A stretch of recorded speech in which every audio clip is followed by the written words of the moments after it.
When Claire told me she was taking a break from intimacy, she made it sound like a self-care retreat. No anger, no accusations, just a calm, detached tone over dinner. She said she needed to reconnect with herself, to redefine her needs. I nodded, pretending to understand, while my appetite quietly dissolved into the air between us. At first, I didn't argue. I figured maybe work had drained her, maybe stress or something deeper. We'd been married 8 years, dry spells happen. But as weeks turned into months, that distance didn't shrink. It solidified. Every gentle touch of mine was met with a polite rejection cloaked in smiles. Not tonight, Ryan. I'm just not in that headspace. Maybe next week. Don't take it personally. But how could I not? When you share a bed with someone who treats your presence like background noise, it eats at you quietly. You stop reaching out, stop expecting warmth. You just exist beside them. I began noticing subtle changes. Her phone always face down.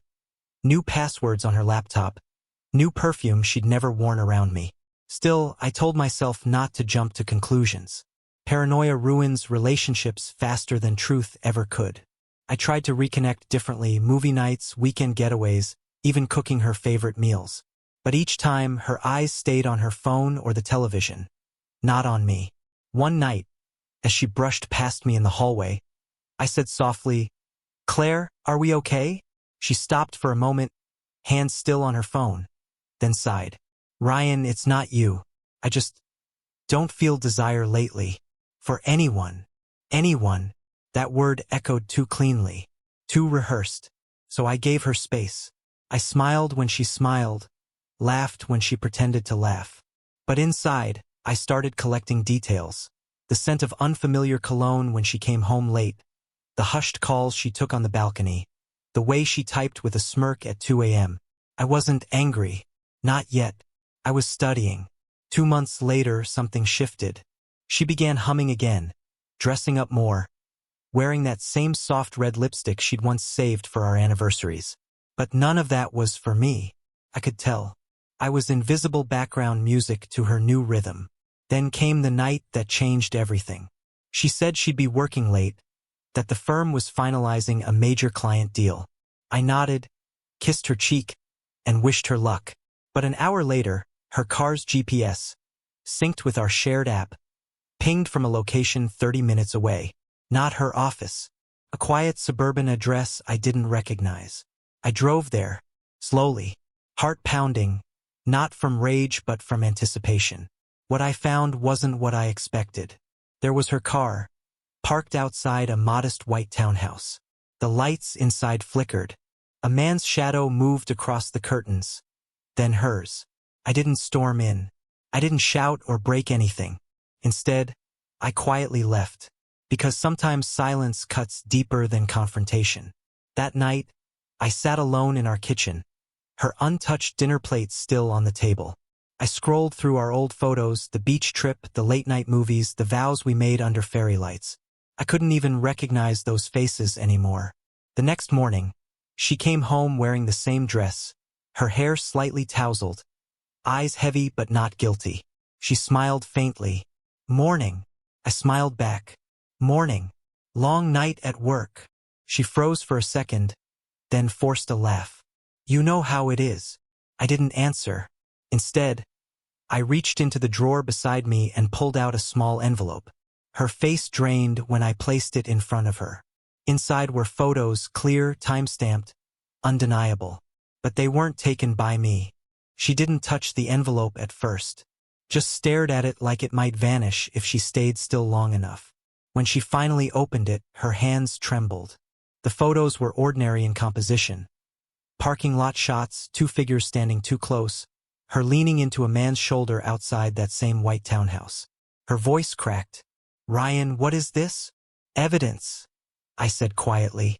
"Not mine, though." Her eyes darted up. "What do you mean?" "I didn't hire anyone. He did." The confusion in her expression was almost painful to watch. She looked from the pictures to me, then back to the photos again. "He who?" I leaned back in my chair. "Your lover's boss. Apparently, he suspected something too. Turns out your man wasn't just lying to his wife, He was lying to his company. He'd been using work hours and their company car for your meetings. She went pale. How do you know this? Because last week he showed up at my office. Said he wanted to clear the air. I guess he thought I already knew. He handed me these photos and apologized for the mess you both made. I didn't even have to ask. Claire sank into the chair opposite me, her fingers gripping the edge of the table. Ryan, it wasn't supposed to. I cut her off. Don't. Please don't dress it up in soft words. You had a choice. You chose this. The air between us thickened. For the first time in months, she looked at me, really looked. The practice calm she'd worn like armor began to crack. I thought you stopped caring, she whispered. I did. Right around the time you stopped trying. She covered her face with her hands, shaking. I should have felt vindicated, but instead there was only an empty stillness, the kind that comes after a storm when the air smells of broken things. After a long pause, she asked, "What are you going to do with those?" "Nothing," I said. "They're not for blackmail or drama. They're for clarity. I just wanted you to see what you'd become." Her tears started to fall, slow and uneven. "Ryan, I ended it. Weeks ago. I swear. I just didn't know how to come back." I believed her, partly. People rarely lie about endings, only beginnings. Still, I said nothing. She reached across the table, her voice breaking. "Please, can we start over? I'll do anything."